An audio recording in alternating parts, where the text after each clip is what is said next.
How's it going, everybody? Welcome back to another episode of Steelers Draft Talk. I'm your host, Derek Bell. With me is my guy, Nick Martin. Just a reminder, you can find us at youtube.com/all Steelers Talk or wherever you get your podcast. Super excited to be back on the pod. Today's episode is going to be a big one, man. We're going to be talking about the Senior Bowl. We're going to go over the offensive roster, some guys that we like, some guys that we want to see some more of.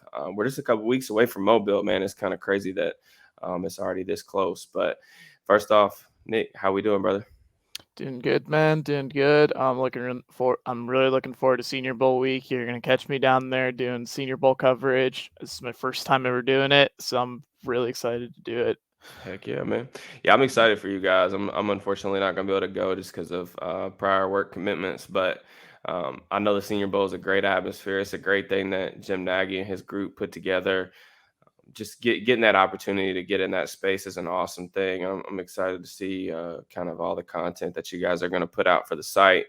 Just in general, the Steelers, obviously got knocked out of the playoffs on Sunday due to some unfortunate events beyond their control.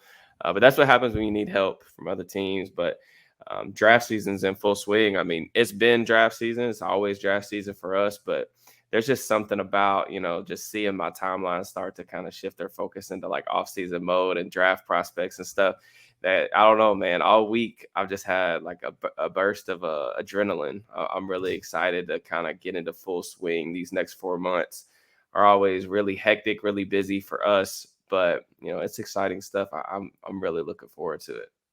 Yeah, especially when people start talking about what specific needs there are. Everyone's gonna have different opinions. Some people are gonna be talking about linebacker. Some people are gonna be talking about corner. Some might be talking about offensive line.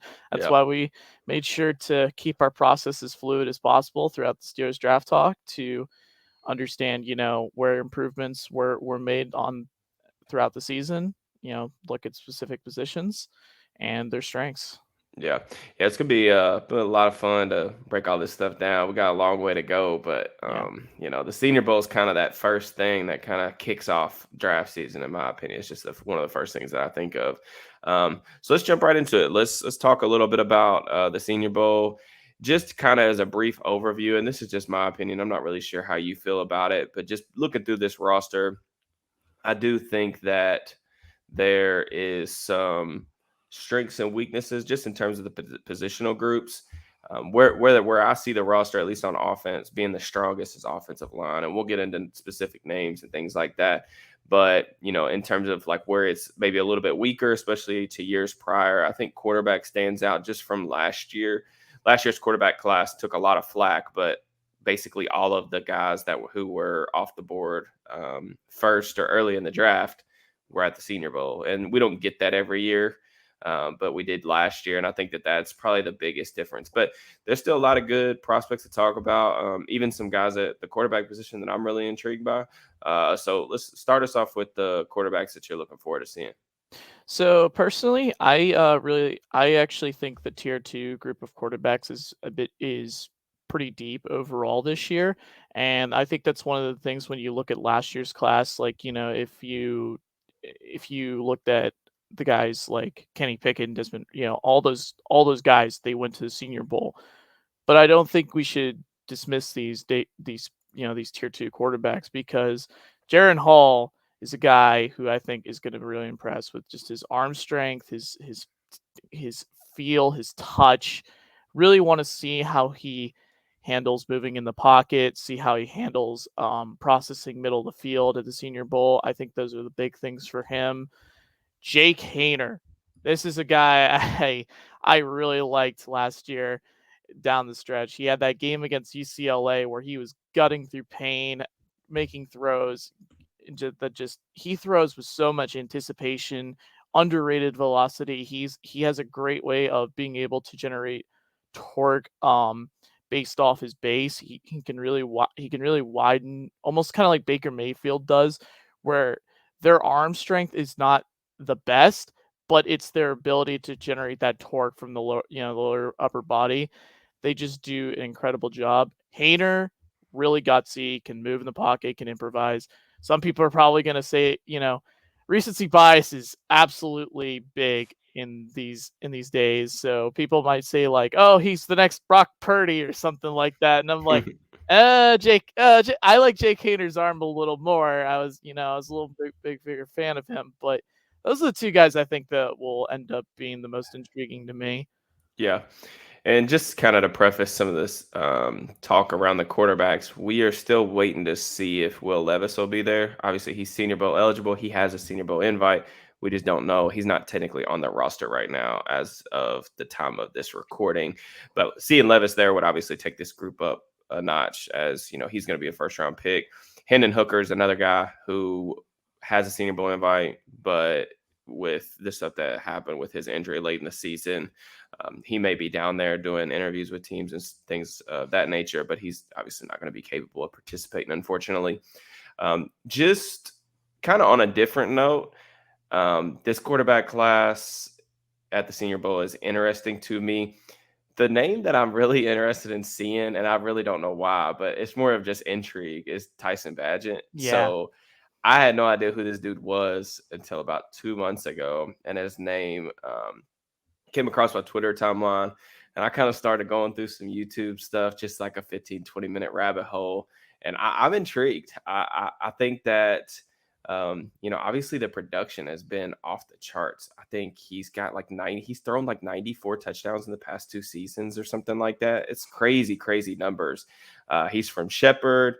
6'3", like 215, 220. So he has like the typical ideal NFL build that you want.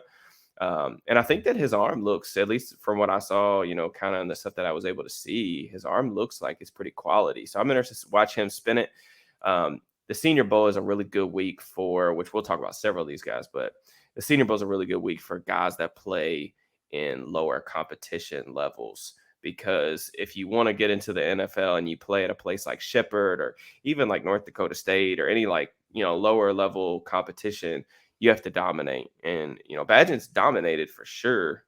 It's just how's he going to look when he's stacked up against other NFL draftable talent, because we don't really get a lot of those matchups through the regular season. So interested about that. And Hayner's the other guy to me that I want to see. I really enjoy watching him play. He was a draft Twitter favorite, I feel like, for the last like 2 years. Didn't hear as much about him this year. I'm interested to see like how the tape stacks up in previous years. I only got to see him live once or twice, but um, you mentioned the ability to navigate the pocket. That's something I really like about Hayner. He just always seems in control. The way he negotiates the pocket, he'll step up. He resets really well. Good feet. I don't think the arm's anything crazy, but he can, attack from different arm slots. I think he's mostly accurate. I'm interested to see how he does in this game. I definitely think he's one of the premier guys that could potentially help their stock. Hayner is a guy for me that I think day 3 of the NFL draft, I want him on my team no matter what. I don't know if his stock really goes much higher than that in this class, but Jake Hayner day 3 as like a backup / developmental guy, I'm all about that. I think he's an awesome player. So I think that does it for the quarterback position. Let's go to running backs. What running backs are you looking forward to seeing during Senior Bowl week? So for me, I was a huge Dameon Pierce fan last year, and we really saw what he was able to do. It's hard as running backs to be able to stand out during the week of practice, so you have to really make your money in pass protection drills and just being able to catch passes out of the backfield. And I really think Rashawn Johnson is going to be this year's Dameon Pierce. He has a lot of traits that you look for in the ability to pass protect, former quarterback out of high school. So he really understands a little more of the nuances of the position than you'd expect for a guy with so many limited touches. Something that's absolutely crazy. He had 95 attempts this season. He had 40 broken forced missed tackles, according to Pro Football Focus, which is an absurd rate of missed tackles forced. So really, really looking forward to seeing Rashawn Johnson down there. I think he has a chance to make himself a lot of money, could go a lot higher than people expect just because he has the size. He has all the 3-down traits that you're looking for, just didn't get a lot of the touches. Another guy, Tajay Spears, completely different. 5'11", 195, but man, does he run with some awesome contact balance for the guy that big. He went off against USC. USC's an absolute tackling dumpster when it comes to just being able to execute anything. Somehow Alex Grinch is going to be back at defensive coordinator, We're but not gonna get into that on this yeah, pod. I might end yeah. up throwing my headset. but Spears has a lot that you want to see in like more of your scat back types in terms of just being able to create big plays, can really bend his hips, can alter pursuit angles extremely well. Guy like that, like you want to see if he can make his money on third down. So you want to see how he can handle pass protection. He can catch out of the backfield, but you want to be able to make your money on third down. And if you're asked to pass protect, you better be able to do it. That's what I'll be looking for from Tajay Spears. Yeah, I think this group has several different players that I think are really interesting. Just to hit on the Roshan Johnson thing, Johnson in particular he's definitely one of my dudes at that position for this class. I think if he went anywhere other than Texas, where he's playing with Bijan Robinson, arguably a generational, if you're one to use that term, running back prospect, I think we'd be talking about him in a completely different realm. But contact balance, you mentioned his ability to pass protect. Those one-on-one matchups at the Senior Bowl, you'll hear me talk a lot about through the podcast, just in the regular season, about matchups with other NFL prospects like matter a lot to me in my process. But I'm interested to see how he does in those one-on-ones, because I think he's going to rock it. And just those traits that he has, along with the limited wear and tear on his body, because he hasn't been like a full-time guy, I think it makes him really attractive and somebody that could break a running back rotation kind of as a rookie. But I'm a Kenny McIntosh stan, man. I love Kenny Mac. I really do. I liked him a lot last year. I was super excited, knowing that he was going to take on a bigger role for that Georgia offense this year. Back-to-back national champs. Kenny Mac just made plays all over the field all season long, and I think that he took a step forward as a runner. He's an explosive playmaker, man. I just love how many big plays it seems like he makes on a weekly basis. I think the lateral agility, the ability to bounce runs on the outside, sometimes when he doesn't need to, but he can get on the edge. But I think that as a receiver, that's really where his true value lies. I mean, I think that he can run the full running back route tree, natural hands, can catch the ball away from his frame. I think he's a really reliable guy who's going to end up probably getting pushed down in this class to that like top 100 range. And I just think that, somebody on like late round 3, early day 3 is going to get a heck of a running back who's going to be able to contribute, right away. So I'm excited about seeing how he does. And then just one other guy that I want to mention kind of a little bit briefly is Chris Rodriguez from Kentucky. Kentucky's offense took a massive step back this year. Rodriguez was a little bit of trouble in the offseason, so interviews might matter to him a little bit more than some of these other guys. But Rodriguez is a powerful downhill type of runner. I mean, he is Bull in the going China shop type yes, of dude. he's going to run through your chest and then step over you. That's the type of runner that he is. He's got good contact balance. Like I said, just tough as nails. Fumbles have been a problem for him in the past. I want to see how he takes care of the football. See if he, how his hands look when they go through those drills, pass protection, things like that. But you just look at a guy who's going to maximize, not a crazy athlete, not overly athletic. He might be a goal line type of back in the league. But you look at a guy who can really maximize his yards after contact. That's what he did his entire career at Kentucky. You even look at this year, I'm just looking at some numbers right now. 904 rushing yards on the season after he came back from that suspension. 672 of those came after contact. Last year, 1,300 rushing yards, 883 after contact. So he's just a guy who's going to maximize what's there. He's going to consistently fall forward, move the pile. And, there's still a role for guys like that in the NFL. So, yeah. All right, next up, we got the receiver position. This kind of there's some sneaky talents in this group. I was pretty intrigued. I hadn't really looked too deep into the invites until we started doing the prep for this podcast. But there's definitely some good names. Who are names that stick out in your mind? For me, guy I was started watching recently was Xavier Hutchinson. Uh, Analytics community loves early breakout guys, and he broke out very early as in 2020 as a freshman. So that he checks. You like seeing guys dominate early on. But for me, what really stands out for a guy who's 6'3", 205, I was honestly kind of shocked how his wingspan didn't really stand out, but just how he used it because he has very soft hands. He knows how to make those really strong contested catches. But for a guy who's listed around 6'3", he creates way more separation off the release more than you'd expect. He's just really fluid at being able to break down in space, drop his hips. He's just incredibly just shows a lot of good short area agility. His ability to get upfield after the catch, he has really good instincts and just feel for creating yards after the catch. He's going to be a guy I expect to really stand out in one-on-ones and in the game, just because I think he has a very translatable game overall. And another guy really on a different end of the spectrum, Jonathan Mingo. I've watched him mostly from live viewings, but what I have seen, Ole Miss's offense has a lot of designed plays for him, and he doesn't really face a ton of press. But he's a guy who's rocked up. He's built more like your AJ Brown more than anything, like 6', 220. He's just muscled up. I really want to see if he shows a lot more to his arsenal in terms of his release and see if he can get off those this release off the line of scrimmage pretty consistently against press. And another thing I want to see his hands because he had a pretty bad drop percentage overall at Ole Miss. I think it was somewhere around like 11% or something like that, which is not very ideal overall. But yeah, those two guys really looking forward to seeing. I'll leave a side note on Puka Nacua, who's my guy at BYU, but I'm sure you'll get into him.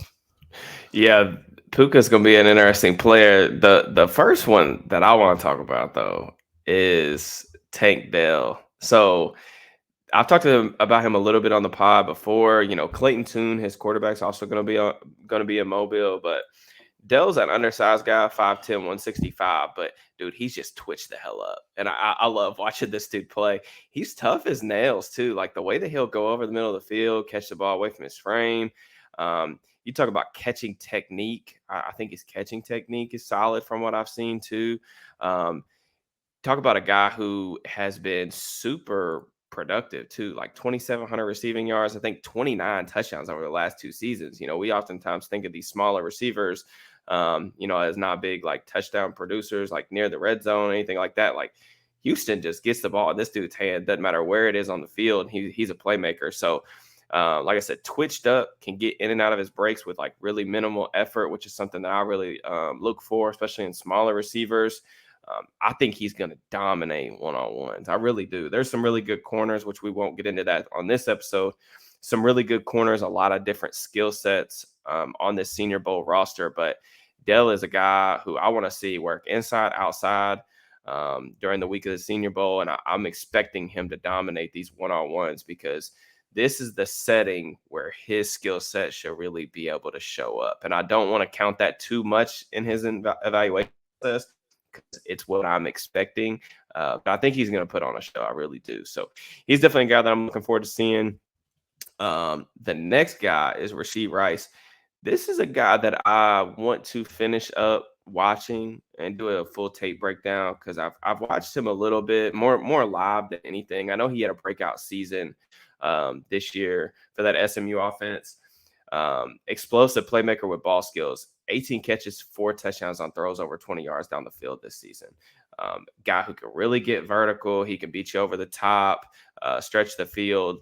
I'm really interested to see how he does this week in this type of setting against better competition in an NFL offense. That SMU offense, that spread system, doesn't ask him to run a full diverse route tree. Rice was a guy who played a lot in the slot before this season, before they moved him outside. So I'm interested to see how he does in that transition. And then just catching the football is what I want to see. Like, I know that last year when his name kind of came up as a potential breakout guy, tons of drops. And I know this year, at least just going through like some of his game charts, I know that's been a little bit of an issue too. He had 3 drops in one game. So um, those drills that are on air might not get a lot of headlines from, Twitter or anything like that. But those things are going to be important to a guy like Rice because he needs to show that he can catch the ball easily and secure it away from his frame without putting it on the turf. So that's definitely a guy that I'm looking forward to seeing. I'm trying to see. There was one more guy that I wanted to talk about that I didn't put in my notes, but right before we jumped on, you know, um, Ronnie Bell. That's the dude. Yeah, Bell has been a dude that has kind of been. We've been waiting on him to break out. Unfortunately, he suffered that injury. Was that last year or the year before? I believe it was last year. Okay, yeah. So, but he stood out in the college football playoffs. Like I thought he stood out a little bit like later in the season this year for Michigan. 2021, yeah, Michigan, it was yeah, last year. Michigan obviously a really run heavy offense. They have a very clear identity. They want to win in the trenches on the ground game. But I don't think we've seen the best of Ronnie Bell. I definitely think that he's a guy who could go later in the draft and kind of outplay his draft stock. So he's a guy that I want to see Yeah. how he does over the course of the week. All right, let's get into the tight end position. Tight end position it's got some names. I definitely think that it's pretty solid. There's one in particular that I'm really excited about. But who are you looking forward to seeing out of this group? Luke Musgrave. That's a guy who stood out to me the moment I watched Oregon State. It's unfortunate that he had an injury this season because he Mm-hmm. barely got the play. But nephew of former Oregon quarterback Bill Musgrave, he's a Feldman freak. He's runs a 4.51 40 allegedly, 4.21 pro agility, 36.5-inch for a tight end. That's absolutely moving, especially at his size of 6'6", 250. Like absolutely insane athlete. Just really stands out with his ability to drop his hips for a guy that big. I like you really want to see a guy like that just absolutely stand out like overall because tight end group it's pretty deep overall, but Musgrave has a chance to kind of leapfrog over some of these guys because he's one of the more impressive athletes while having also that size to go with it. So Yeah. I'm really interested to see how he does. Guy I'm really looking forward to seeing though, former defensive end recruit and really shows up on film sometimes is Cameron Latu from Alabama. Very solid all around skill set, can block really well. Alabama tight ends are asked to do that a ton, but he has very smooth routes. Like he's just very smooth in space. Got like you wouldn't expect it. Easily about 6'4", 245 ish or so. Guy has a really all around skill set. Can catch the ball pretty well. He's really relied on in the middle of the field. Bryce Young doesn't always target him, but he's usually open a lot of the times, and I'm really curious to see just how much he ends up making making friends of the quarterbacks there because having that reliable tight end it's a very huge thing. Oh yeah, it's definitely nice to have. Speaking of Latu, I completely agree. I would have liked to have seen him a little bit more involved in that Alabama offense, just because Bryce, I felt like his receivers were letting him down every single week. Man, Yeah. the receivers at Alabama this year were extremely frustrating. So I wish he would have kind of targeted Latu a little bit more, or they would have tried to get him a little more involved because I do feel like he's a pretty reliable player. Um, Tight end position, you mentioned Musgrave, who I think is in this conversation, but Dalton Kincaid. You talk about tight ends that are going to be selected after, Michael Mayer, who's going to be a first round pick, Darnell Washington, definitely a top 50 guy. After that, I do feel like there's a little bit of a teardrop, but Kincaid, Musgrave, these are the guys that we're looking to see like kind of cement themselves as that next guy in that next tier. I'm really a fan of Kincaid. I watched a decent amount of Utah over the past couple of years. If you're in the market for a complimentary receiving piece and a guy that you can put kind of in that big slot role, Kincaid makes a lot of sense. I mean, just unbelievable production. You think back to how insane he was in that 230-yard performance against the infamous USC defense this past year. I mean, the dude's a baller, and I love watching him catch the ball. Just interesting. Every time I watched them this season, anything that was in his strike zone, he was pulling in. Like nothing was hitting the turf. I went back and looked at some numbers. Only 2 drops his entire time in college. Um, that's incredibly impressive. He has really natural hands, and I think he's a pretty adept route runner, somebody that can get a little bit of separation. So I think he's my current favorite for tight end 3 behind Mayer and Washington as it stands right now. Tight end's a tough position because production is kind of not the most important thing, especially when balancing that versus traits. But Kincaid's production, man, it's been off the charts, and you got to at least take that into consideration a little bit. I want to see how he does as a blocker. Yeah, That is, that's the you big know, one. that's the big one in my opinion. How he stacks up when they start doing some of these blocking drills is going to be big for his stock, in my opinion. So, want to see how he does there. And just a kind of a little light note on Josh Wiley from Cincinnati. When I was at the Cincinnati Pro Day this past year, watching Ritter and Sauce Gardner, Kobe Bryant, guys like that. I had the chance to go to their one of their spring practices, and Wiley was really catching my eye all day long. I even made a note in my notes on my phone to go back and watch him after the season because wasn't super familiar. I mean, I had watched him live with Ritter, but I hadn't done any like tape breakdown stuff. So he's a guy who I'm going to try to watch before the Senior Bowl to see if he's progressed any. But 6'6", 250 pounds. You love that type of size. He's been big in the red zone for them. He's got 15 touchdowns over the past couple seasons. So definitely a guy who's going to be draftable. In my opinion, if you're looking to add a tight end, probably on day 3. So Feldman freak too. Clock's like a 4.65, 6'7", 252. Like guy can really move, yeah, and you especially see that. particularly in a straight line. Like Yeah, I think he's a little less fluid yeah. overall, but he can absolutely just create yards after the catch just in a straight line. I tell you, there was a specific play that he made in one of the spring practices. They were doing at the end of the practice, they were doing like a 2-minute drill scenario. So they had like Evan Prater, and I forget the guy's name who started most of this year. His name escapes me, but they both took turns. But I remember specifically a seam that he caught like away from his frame, like high back 5 towards the end zone. So. He's definitely an interesting player. He's somebody that I'm looking forward to seeing how he does in this setting against some good competition. So let's talk about what I think is easily the strongest positional group on the offensive side of the ball, and that's the offensive line. Do you have any offensive linemen you're looking forward to watching over the course of the week? I'm really curious to see Blake Freeland. I really think he's a great fit for a wide zone scheme, but I want to see maybe if he shows a little more versatility, see how he handles being on an island versus these pass rushers. Big thing to watch with these one-on-ones is see how these guys anchor holds up like one-on-one overall. No, another I'm gonna leave a footnote on this guy, but Cody Mock, guy from North Dakota State, he he has like the greatest like before college and after college Biopic. yeah, just goes from like it's normal long hair, and then now he's got like his teeth, like he's got missing teeth and stuff like that. He looks like he did college the right way. He's pretty nasty from what I've seen, so I'm pretty excited to see him there for sure. Yeah, yeah. Mock's gonna be a Twitter favorite. Yes. I've known that for a little bit. But Mock's gonna be a Twitter favorite for everybody who's just now kind of getting into draft mode. He's gonna be somebody that people are gonna really gravitate to.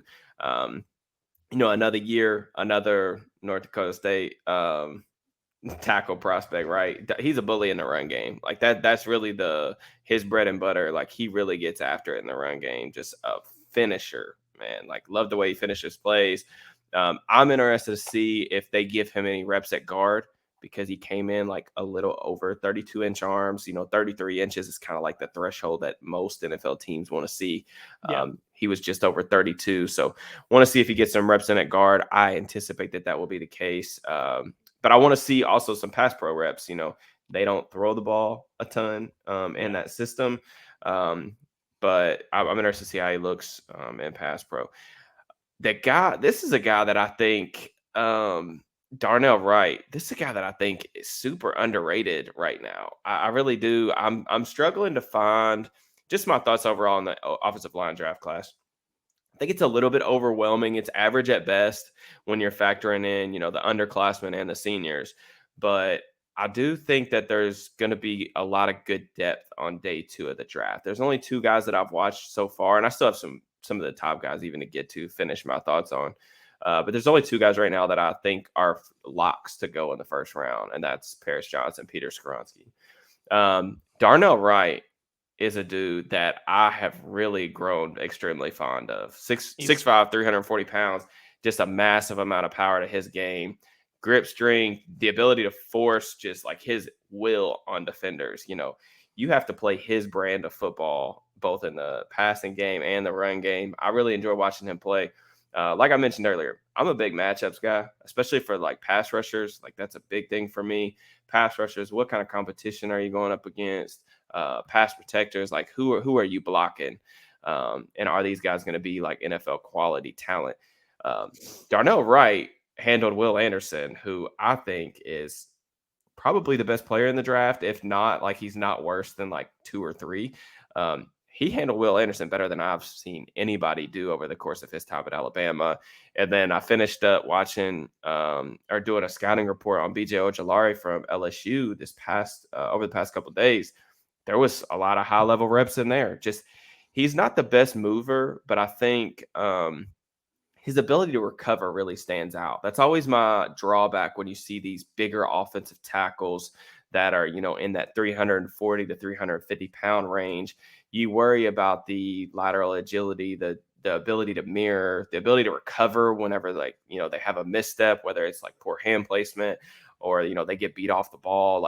But he can really recover. And I think that that's going to lend himself to a very favorable draft grade, in my eyes, once I finish kind of watching him specifically. But this is a guy who can really make himself a lot of money in Mobile. I definitely want to see more of him.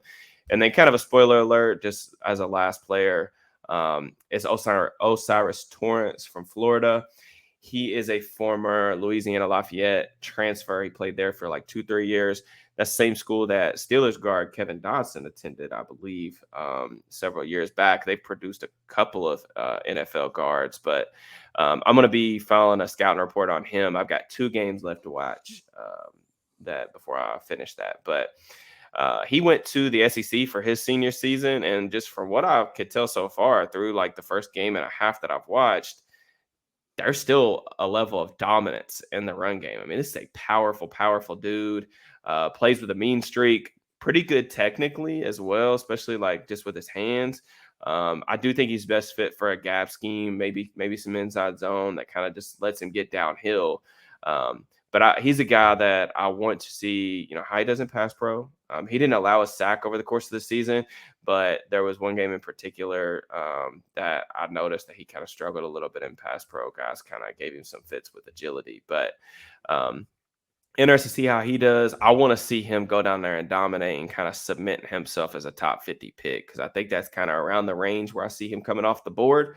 But if he goes down there and he plays really well and does well in space, I think we could be talking about a completely different level of prospect. For sure. And another mention, I want to leave one last footnote on Darnell Wright.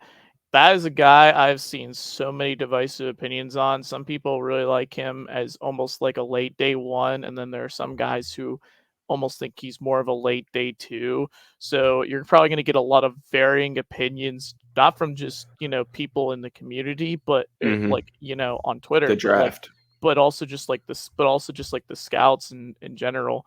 And I think a lot of that has to do with Tennessee's offensive scheme more than anything. It's not an NFL offense at all. Yeah. And there's a lot of projection involved in that regard. Yeah, I do think that is something to note. And but it is nice too how we get to kind of see these guys in like more NFL offense, like an actual NFL offense. Like when you're Yeah. talking about like this, we already mentioned like Rasheed Rice coming from SMU spread system, uh, the Tennessee system, which is unlike anything that we see in the NFL. And that's why I'm really bummed that we don't get to see Hendon Hooker, because this is a spot where he probably needed this game more than most Yeah. kind of day two quarterbacks that were going to come out of the NFL draft process. So really a bummer that he can't play, but I'm excited about seeing, kind of how this week plays out. I think it's going to be an awesome time. I'd also want to mention too, like the Senior Bowl, it's an awesome experience. It's a part of the evaluation process, but I do want to mention like it's not the only thing. I Yeah. see this every year, and it's a big pet peeve of mine. I think we get this lead up of like 3-4 weeks of NFL playoffs. The Senior Bowl kind of kicks off the draft process for a lot of the teams, fans and stuff with their teams already eliminated. This is just one part of the puzzle. Like the All-Star circuit and things like that, it's a part of the process, but don't overweight it in terms of like what the film says. We need to really be checking boxes with the Senior Bowl, with the NFL Combine. The tape's what matters most. So how these guys do in drills, like we can talk about, certain things that we want to see, guys we're excited about watching, matchups that we need to It see makes how you want to come they play back to the out. tape. That's more Yeah, than anything what you want to see. Um, from year to year, it feels like you have either an overestimation of a guy like Braxton yeah, Miller's performance, or you look at Terry McLaurin and what he did. And I want to say, there's both ends to the spectrum, and I definitely think it's very important to one, these are going to be based off of observations of other people. Some people might have this guy as a winner and the other guy might have him as a loser. I saw that a lot yeah, last year with like yeah. guys like The Desmond Ritter. quarterbacks, yeah. Yeah, it was really crazy, and that's why I'm really excited to be down there and get my own observations. And Yeah, yeah, it's always good to rely on your own set of eyes, man. There's a lot of great yeah, minds in the draft industry, but you got to trust your own set of evaluations, and that's one of the things I'm looking forward to as well. Granted, I'm not going to be able to be down there, but just watching the practice, it's definitely something I look forward to over the course of the season. So, all right, I think that pretty much does it for us this week. We appreciate you guys, the support on the pod. Appreciate y'all, taking your time out of your day to, give this a listen. So next week, Nick and I will be breaking down the defensive side of the roster for the Senior Bowl. Maybe we get some more accepted invites. We're still probably waiting on some guys maybe that played in the playoffs. That's what I'm kind of thinking, or maybe some replacement guys for invites that weren't accepted. So definitely come back next week. Just a reminder, you can find our work at youtube.com/all Steelers talk, or wherever you get your podcast. Again, appreciate the support, guys. Y'all enjoy the rest of your week and into your weekend. We will holler at y'all next week. Peace. peace.